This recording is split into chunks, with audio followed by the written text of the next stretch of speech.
This is the Grow Your Clinic podcast from Clinic Mastery. We help progressive health professionals to lead inspired teams, transform client experiences, and build clinics for good. Now, it's time to grow your clinic.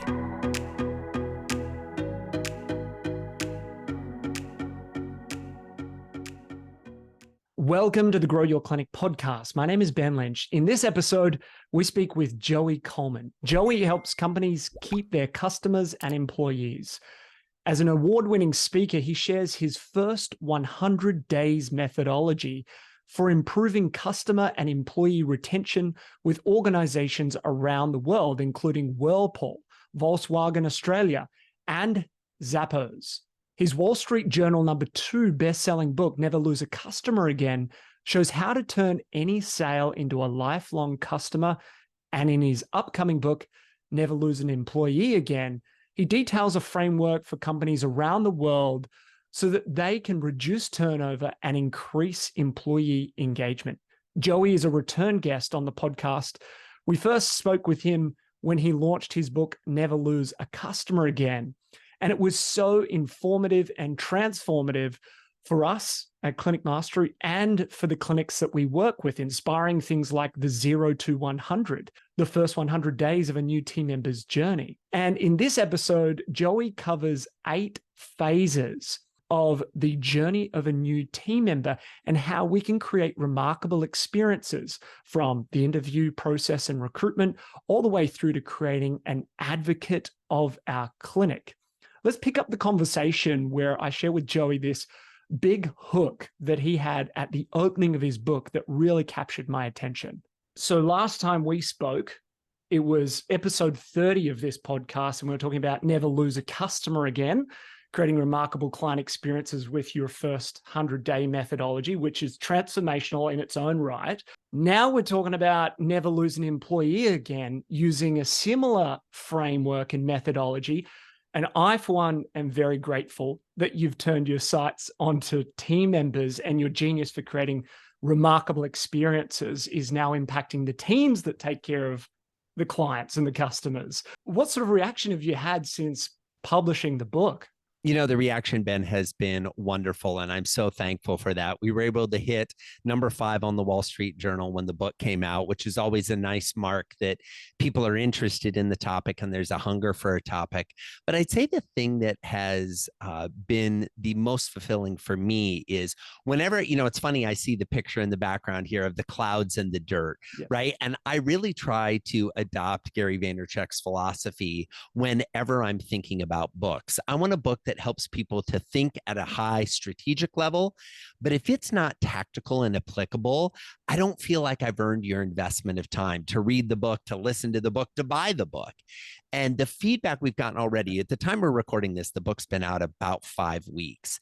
And the feedback has already been remarkable, with people saying, hey, Joey, I read this case study. I immediately implemented the idea in my business, and I'm seeing a shift in my team members already. Or, hey, Joey, we had a bunch of interviews coming up. We applied your methodology, and we really feel like we found a great candidate who's going to be an awesome member of our team going forward. So the fact that people are already applying the ideas to the book, from the book to their businesses, is really wonderful. The other thing I'll say briefly is, with my first book, it was really interesting. The book came out, we sold a lot of copies, which I was very thankful for. But then it didn't seem like people read the book that they just purchased until about 2 or 3 or even 4 months later. I don't know about you, Ben, but I'm kind of like that.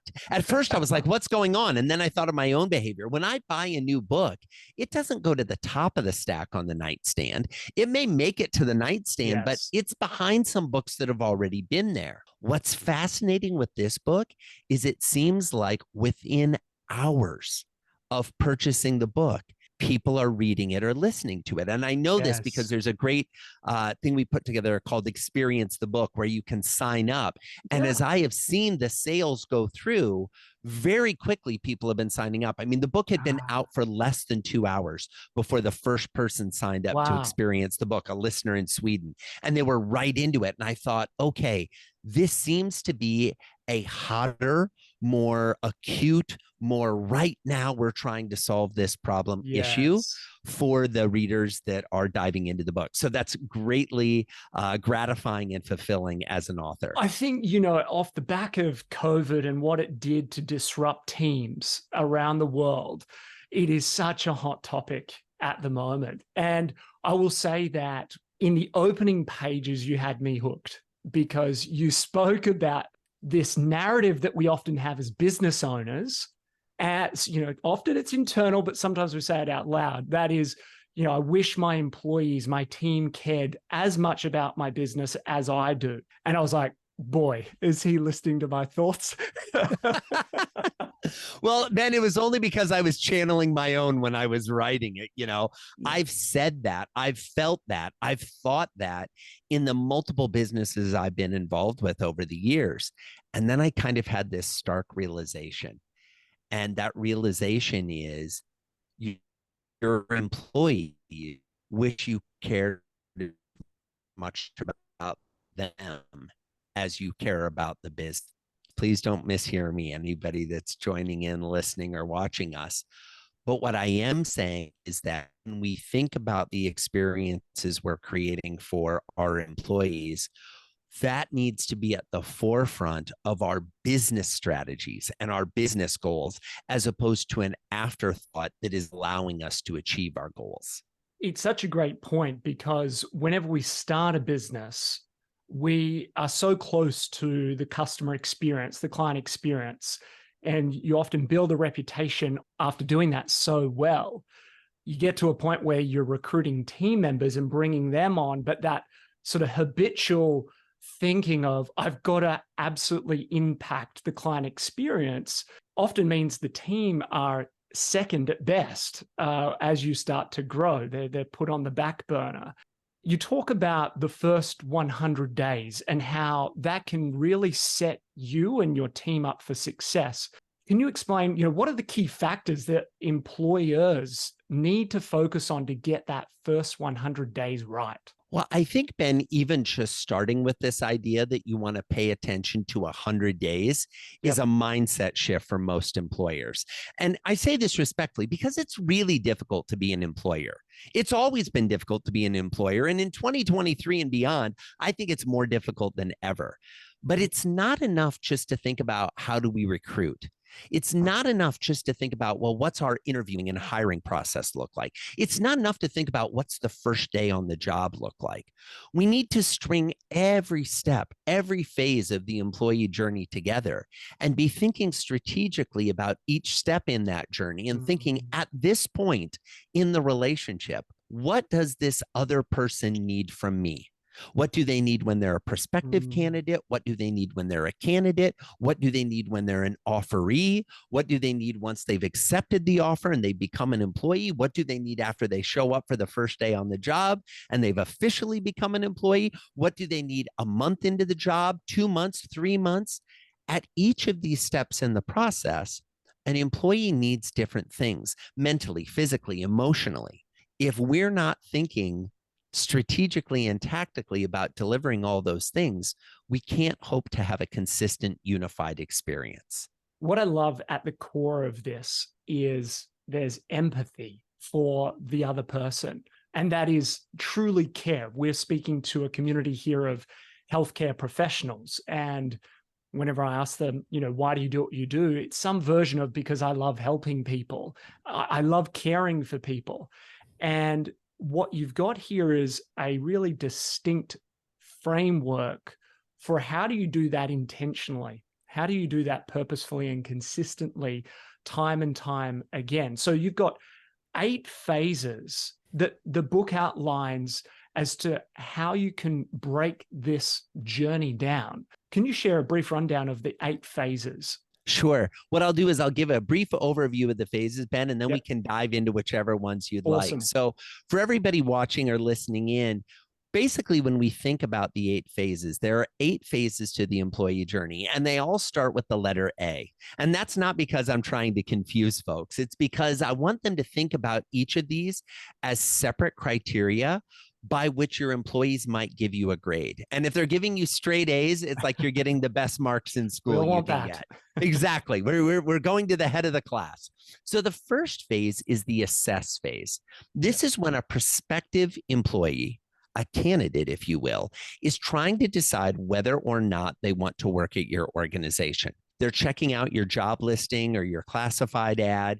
They're looking at your careers page on your website or the About Us page. They might be going to your social media profile, trying to learn a bit about your business. They might be seeing who they know that works at your organization, that they're connected via LinkedIn. They're trying to figure out what's it going to be like if I become an employee. They're also going through your interview and hiring process, whether that's submitting an application or a resume, going through remote interviews, in-person interviews, any testing that you have, anything that's going to lead up until that point where we move to phase 2, which is the accept phase. In the accept phase, we as the employer identify our desired candidate and we extend them an offer. And if we're lucky, that candidate accepts our offer. They formally transition from being a prospective employee to being an actual employee. We then go into phase 3. Now, Ben, this one, I'm guessing many of the folks listening in are familiar with the phrase buyer's remorse. When someone who makes a purchase begins to doubt the decision they just made. I'd like to potentially introduce you to a new concept. New hires remorse. It's the same thing as buyer's remorse, but it is experienced by a newly hired employee as opposed to a brand new customer. They begin to doubt the decision they made to accept your offer. Now, they do this for any number of reasons, not the least of which could be, oh, I should have negotiated for a better salary or a better package. Or more importantly, I was interviewing for several jobs and I got an offer and I accepted this one, but I hadn't heard back from these other two companies. What if the offer would have been better? Maybe I should have waited and tried to, get them to bid against each other. These feelings of fear and doubt and uncertainty, if not addressed directly by the employer, leave this new employee in an emotional deficit before they've even shown up for their first day of work. This is a huge problem that very few businesses are paying any attention to.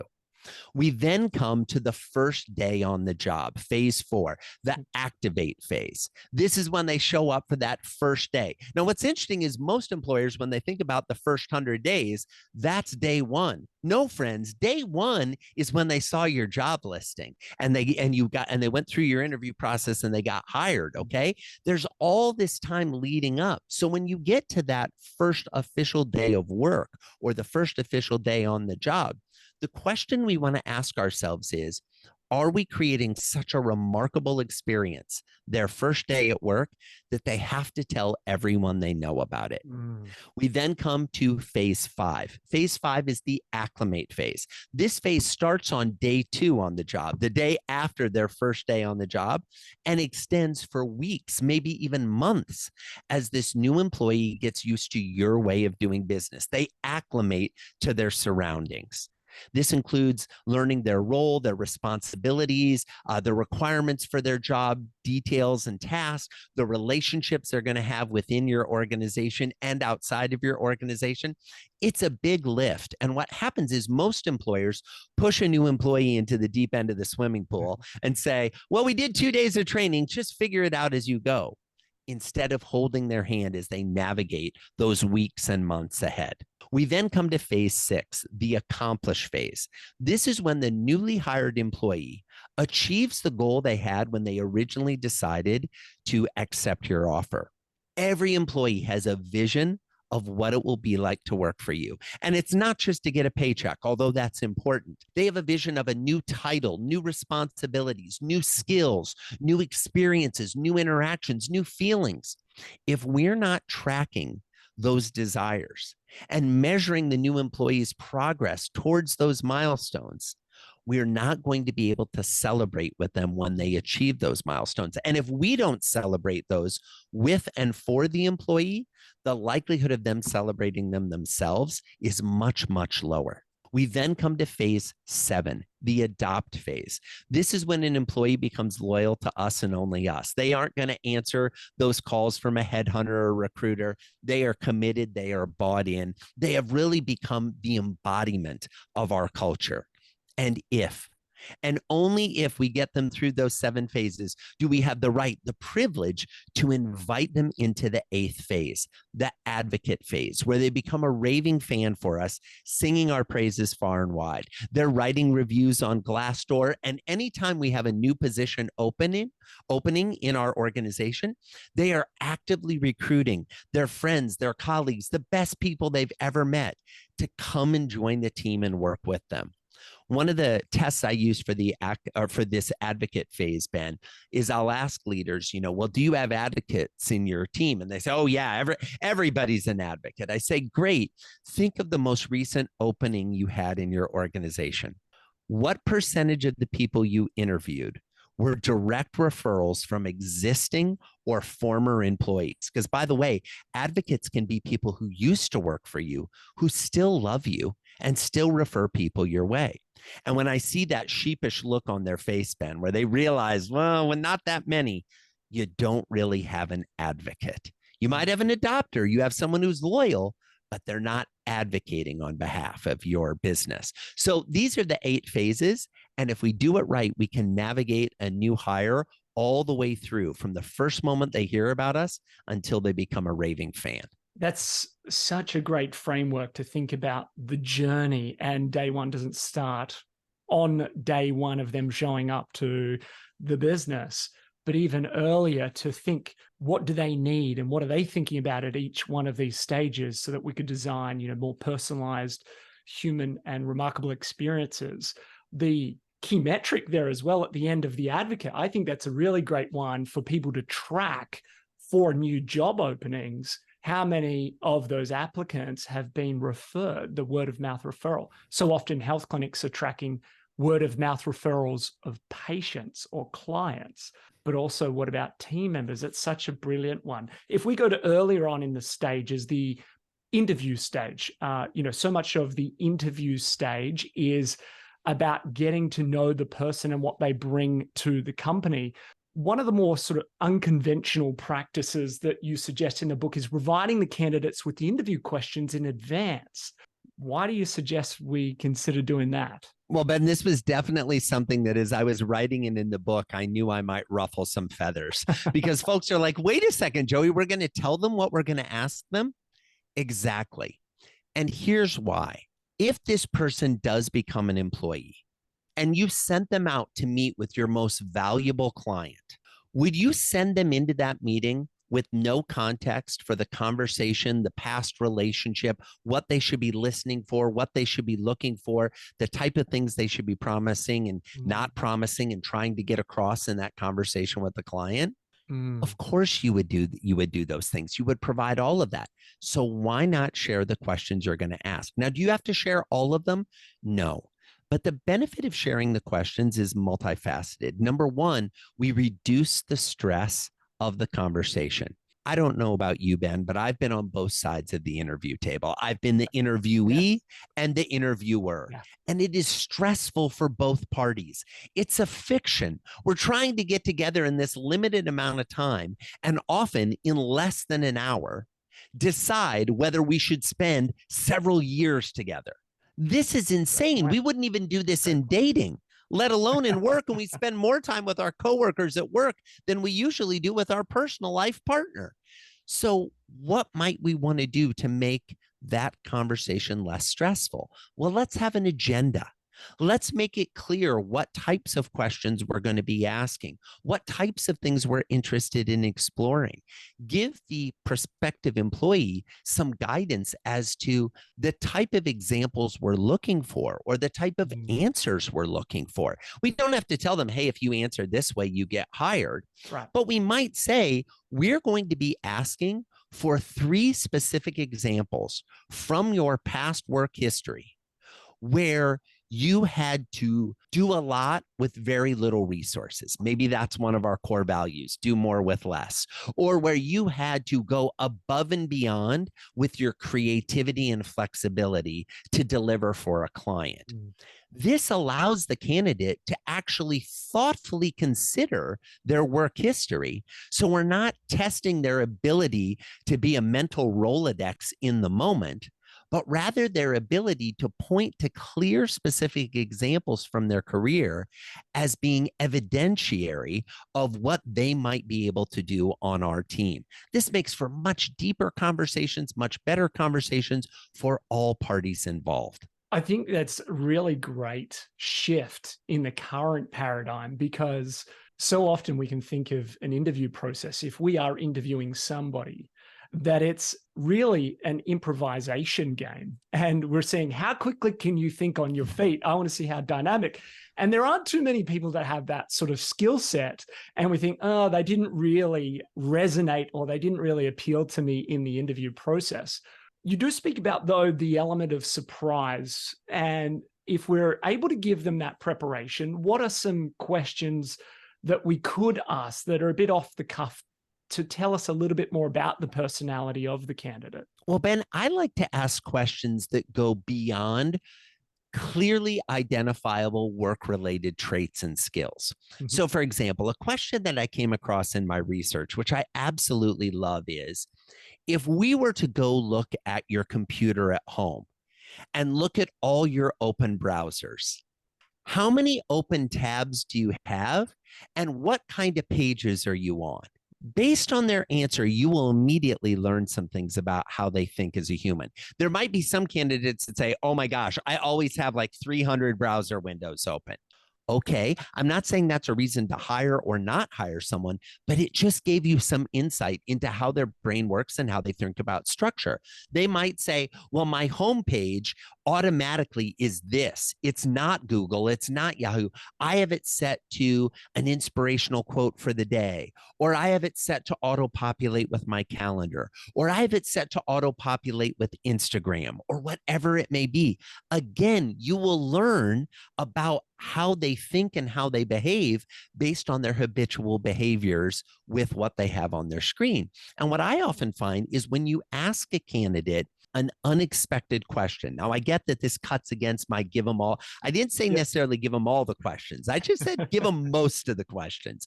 When you ask them to think a little bit differently, you're also going to get some insight into how do they answer when it's an unexpected scenario or an unexpected question.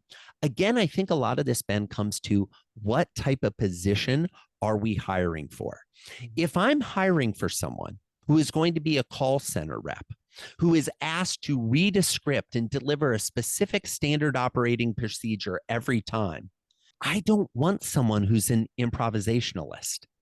I don't want someone who's going to come up with a different way of doing it every time. I want someone who's going to follow the checklist. Now, conversely, if I'm looking to hire a salesperson who's going to be targeting new and emerging markets, who's going to have to kind of create the marketplace and bring our product or service into it, well, you bet. I want the improvisationalist. I want the creative person. I want the person who's used to rejection, has a high level of resiliency, is ready to go off script at a moment's notice to bring the conversation back to where it needs to be. So thinking strategically about the way we interview as it relates to the type of position we're trying to fill is also something we should be giving thought to. It's a great distinction in a sort of a provocative way to connect the point here of something in the book that stood out for me as well was every employee has coworkers. This is what you wrote. Every employee has coworkers, but not every employee has colleagues. Speaking about, improvisation and on the spot, that really got me thinking as a reader of the book. And I wanted to ask, what is the distinction between a coworker and a colleague? Well, to me, Ben, I think a lot of businesses use those phrases interchangeably, and I understand why they do. But the distinction I'd like to encourage folks to adopt is as follows. A coworker is someone who works for the same employer, is paid by the same legal entity, right? Is part of the Yes. team. A colleague is a friend. A colleague is someone who knows when you come into work on Monday and they say, they don't say, how was your weekend? They say, how was the soccer game? How was the birthday party? They know what's going on in your life outside of work, and they're a friend. The research on having a friend at work is absolutely incredible. This cuts across industries. And what it has found is that people experience a higher level of engagement, a higher level of fulfillment, a higher level of joy, and maybe most importantly, a higher level of retention if they answer the question, do you have a best friend at work, in the affirmative? If they say, yes, I have a best friend at work, they over index in all of those categories. The way I like to think of it is it's really easy to quit a place with coworkers. It's really difficult to quit a job where you have colleagues. That is such a soundbite of wisdom. I think that having that colleague culture is just so valuable. I think to the people on our team and the teams that we get to see, it's really quite evident those that are connected and embrace this colleague relationship have a far richer culture. They also have richer lives, Ben, if I may. Yeah, I was having a conversation with a group of mid-20 somethings this weekend. And we were all together for an event. I found myself at a table with about a half dozen of them. And they were asking me what I do. And we got on the subject of work. And I was fascinated because I felt I had a little laboratory here of, 25 to 28-year-olds who were working in a variety of different industries. And we started talking about relationships, i.e., personal dating relationships as it relates to the workplace. And what I shared with them is historically, at least here in the United States, and I think this plays out in most countries around the world, the place where you met your spouse, your life partner, was either school, a place of worship, or work. Historically, that's where you met people. Let's look at life today. The number of people that identify with a place of worship globally is declining in almost every country on the planet. The number of people who are attending school in person is declining almost every year as more of higher education becomes remote. The number of people who are meeting at work is declining every year as more businesses operate remotely. The question, Ben, is going to be, where are we going to meet our life partners if we're not going to the places we used to go to meet them? If we're not creating this transition from coworker to colleague, if we're not creating this opportunity to have a culture of personal and emotional connection with the people who report to the same employer, work for the same organization, we start to run into societal challenges that I'm not saying couldn't also be addressed in the school and the places of worships and some of the other communities we have. But as we start to chip away at in-person activities at work, we're going to start to chip away at those personal connections too. The remote side of things has become huge, especially through the wake of COVID. What are some of the things in your research that you've seen from brands, from companies to create a culture in a remote-driven world?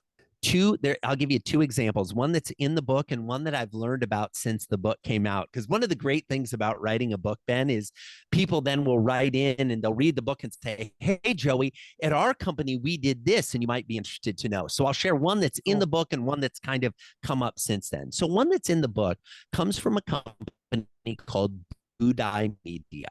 Budai Media has about 30 plus employees, 30 to 35 employees in 17 time zones around the world. They're an entirely remote team that is literally spread around the globe. And they do something to create connection with their people that I found fascinating. When a new employee is hired, they're sent a package in the mail. And that package says, do not open until you're on your first team call with us. So this arrives before their first day at work, their first day on the job. They come to the first day on the job and there's a Zoom meeting where everybody's there and they say, okay, go ahead and open the package. And when they open up the package, inside is a mug.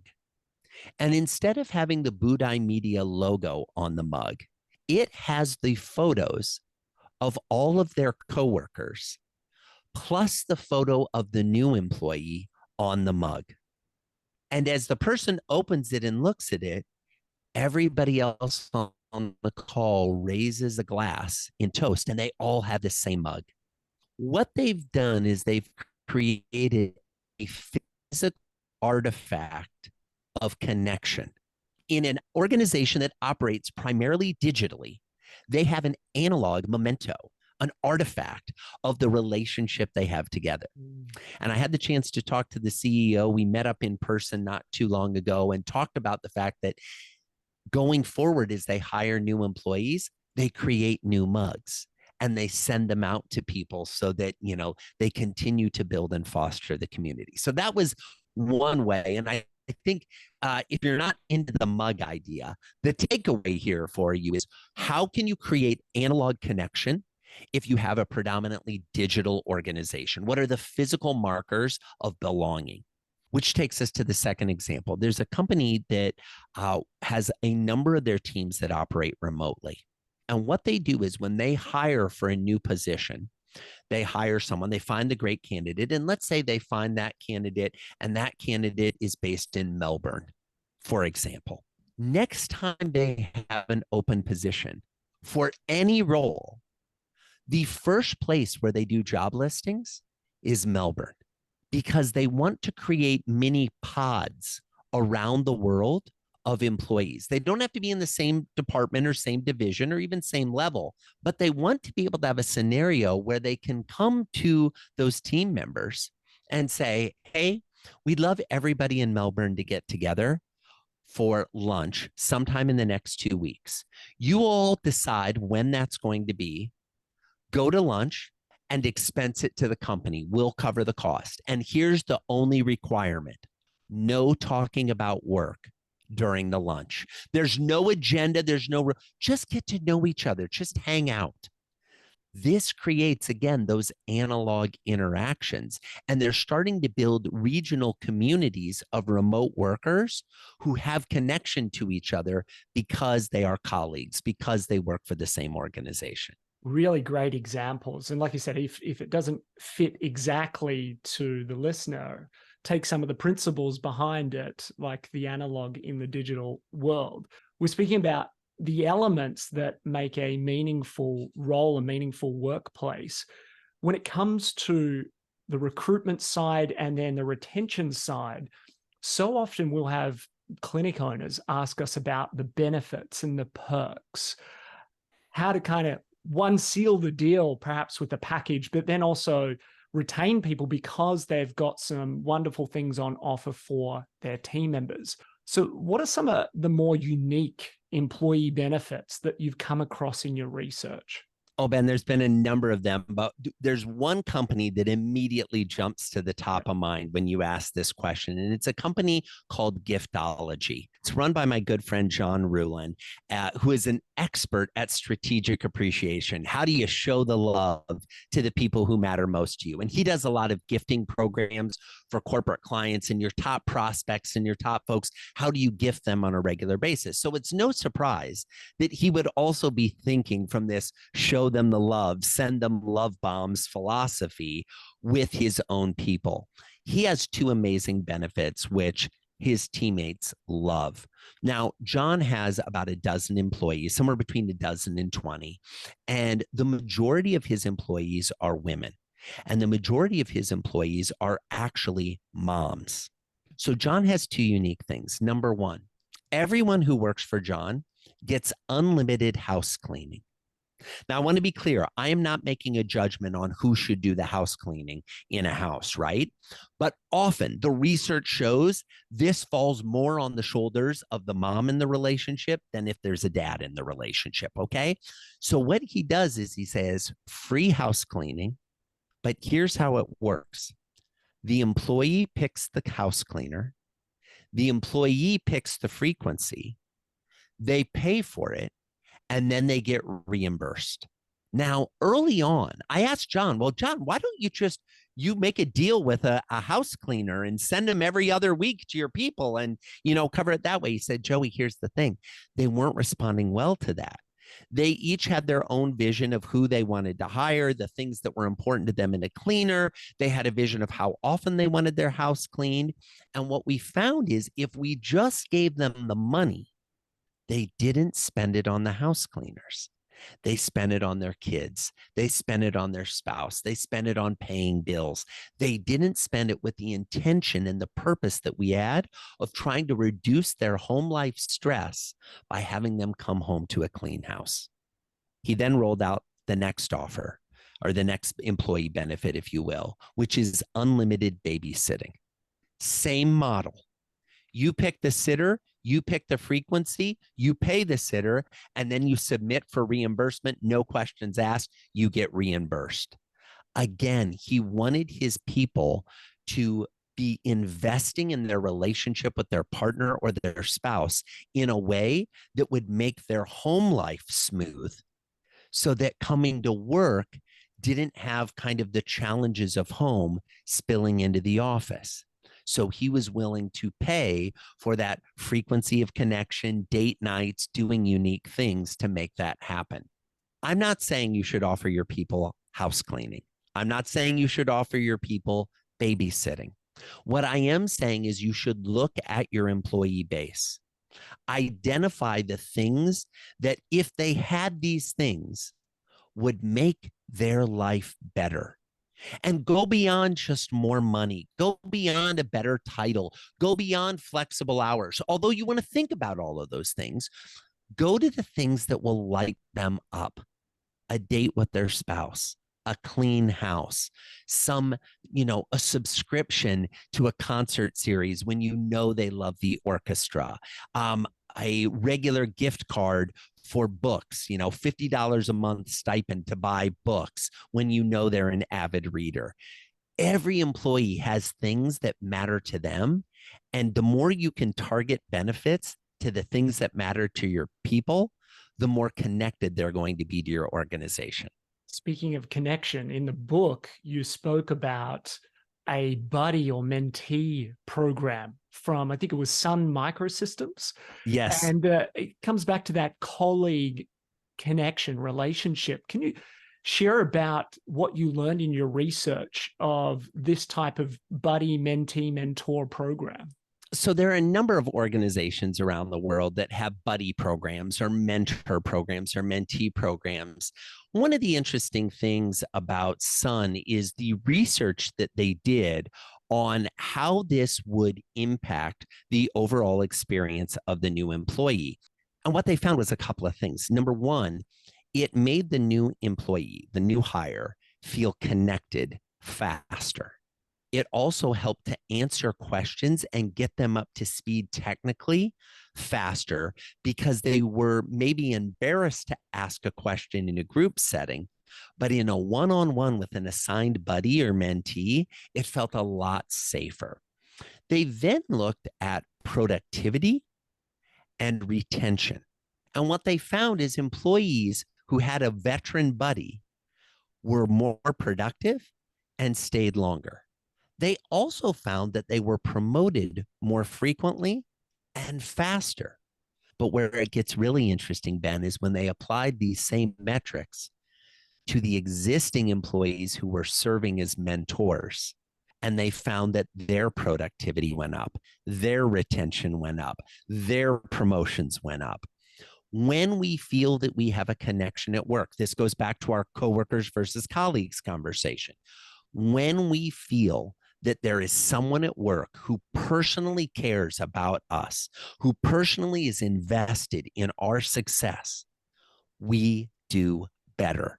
We feel happier, we're more productive, we're more engaged, we stay longer. It doesn't require tons of money. It doesn't require a complicated program. It just requires some thoughtfulness in making sure that new employees don't flounder. And if you were to ask your existing employees, who might be willing to serve as a mentor for this new hire, I think you'll be astounded at the number of volunteers you'll get, because most humans like this idea of showing someone the ropes. They don't like as much the idea of being assigned a ride-along buddy. But if given the opportunity to opt into that role, you will find some really talented people rising to the top and raising their hands and opting in to participate in these types of programs. It's a great distinction of the opt-in, really getting people who are motivated to be part of it, because I so often hear from business owners, clinic owners, they say, this sounds great, but I feel like I'm already working 60, 70 hours a week. How can I accommodate these changes? I get the benefits of doing it. And so what I love about what you've shared through this conversation is a way actually that they can be low cost, easy to implement, and often are more about the existing team supporting one another rather than this bottleneck of the small business owner that says, all right, this is another thing on the to-do list. It's not to say Ben, you're nothing. yeah, you're spot on. And here's the thing. If you're a clinic owner listening to this, I'm not saying you should be the mentor. In fact, you shouldn't be. Someone else should be the mentor on your team. And it gets really interesting when we start to play with who is the person being mentored by. I will tell you that in my experiences in the healthcare system, if I was a new doctor in a clinic scenario, I would want to be mentored by the nurse practitioner or the member of the nursing staff who had been there the longest.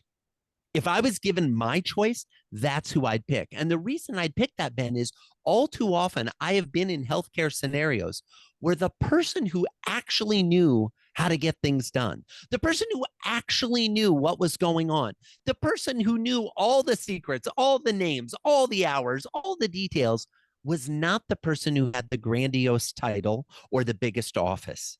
It was often the member of the nursing team who had some seniority, had been around the block a little bit, and knew how to navigate the system. If you give that person the opportunity to be a mentor, not only do you dramatically increase the knowledge transfer from your existing top performers to your new future top performers, but you start to play around a little bit with the organizational hierarchies that often are a curse for an enterprise. This idea that, well, my title is up here, therefore I'm better than everyone who has a title below me. When we play around with mentorships and buddy programs and committees and kind of mix and mingle, we break down some of those stratifications that can cause us cultural problems. Great distinction. I think that's part of scaling up a team, is to get everyone on the team engaged. So there's so many wonderful ideas and principles, which I love, because the principles is almost like I'll teach you how to fish, and then you give explicit examples of like, here's the fish as well.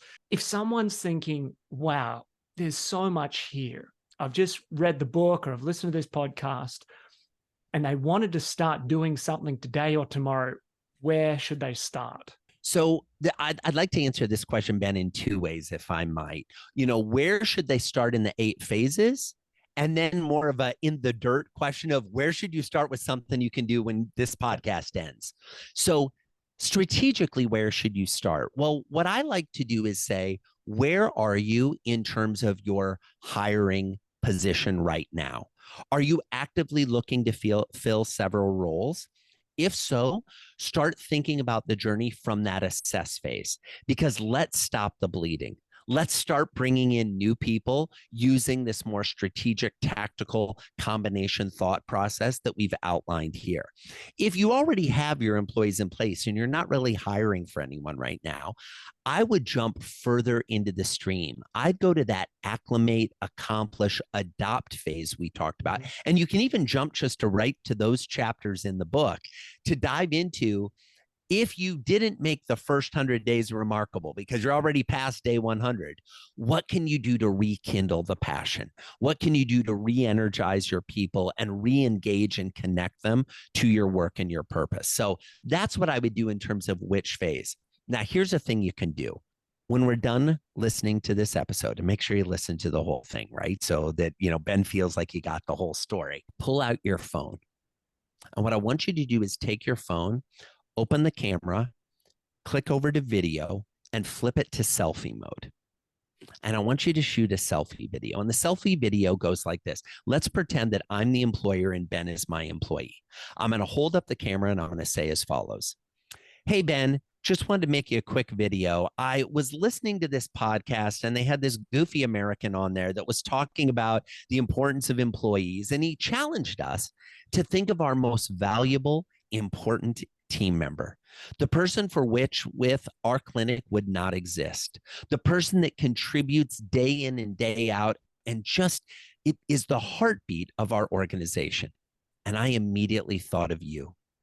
You bring so much to the table, your excitement, your enthusiasm, your knowledge, your expertise, your wisdom, your perspective. I know I tried to make sure to tell you regularly how much you're valued, but I couldn't let the sun set today without telling you in this video, you mean the world to our team. You're so incredible. We couldn't do it without you. Thank you. Thank you for everything you do to make this a really fun place to work. And then hit send. Don't watch the video.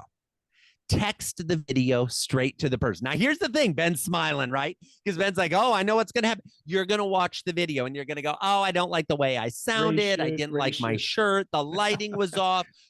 And I'll just reshoot it. I'll reshoot. And then you won't actually reshoot it and send it. Or you'll try 2 or 3 reshoots and you'll get frustrated. And then you'll be like, this was a ridiculous idea. Just send it. What this will do is have an incredible impact on the recipient. They will have digital proof that they matter. In this day and age, as human beings, we are dying for proof that we matter, that people value our contributions, that they see our contributions, that they hear our contributions, that they appreciate the role that we play. Not only will you have given them digital proof, but you'll have given them an asset that they can play again in the future. If they're having a bad day or they're doubting what you think about them, they can come back to this again and again. And as the person who sent it, you will feel more connection, not only to this employee, but to the things you said in the video. And obviously, personalize the video to say things about them and things you value about them. But we have a tendency to not express our gratitude and our thanks as often as we could. And what I love about this idea and why I so wholeheartedly recommend it is it's almost free. It takes less than 5 minutes to create, and the impact will last for weeks, if not months, if not years, if you just make the time to do it. It's a wonderfully simple and highly impactful thing to do. I love that idea. Literally, someone could do that right now. But wait until we finish this episode.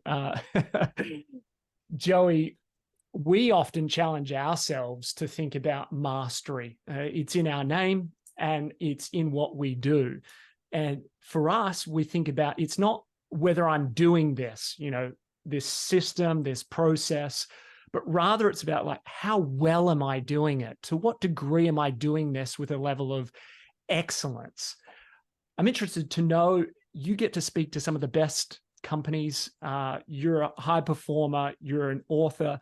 What does mastery mean to Joey Coleman? I'll tell a quick little story if I may, Ben. I found myself about a year ago in a conversation, and I'm going to set the scene without trying to be judgmental, but I think the details I'm about to share are useful for the characterization. I was paired up to have dinner with someone at an event, and this person was in their early 20s. Now, for context, I'm on the moving past 50 stage. Okay. So this person's about half my age. And I asked the person to tell me a little bit about themselves. And they didn't come up for air for 45 minutes.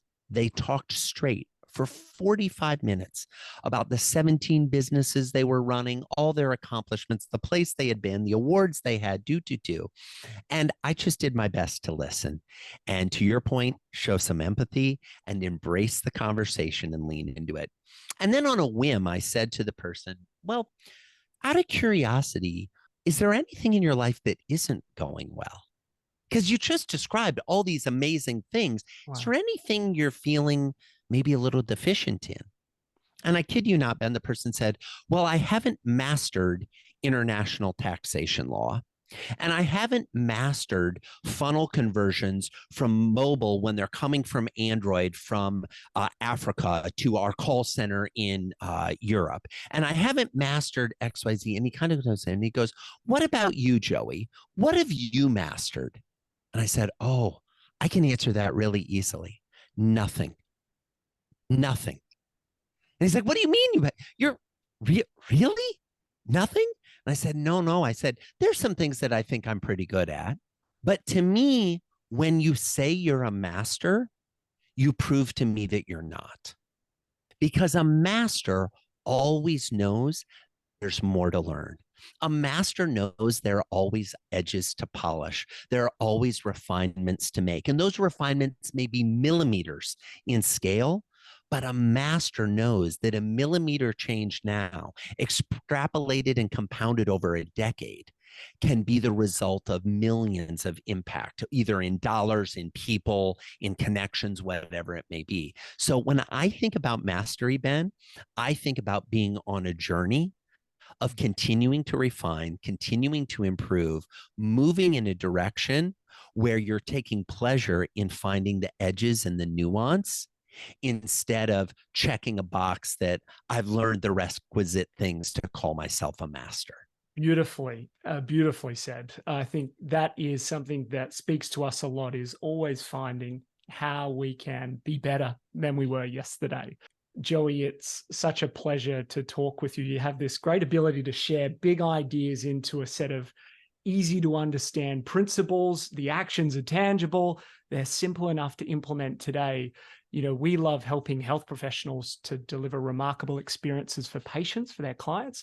And that has to happen with a remarkable team as well. And so taking care of them is the premise of this book. And it just comes at such a timely moment, I think, in history after COVID.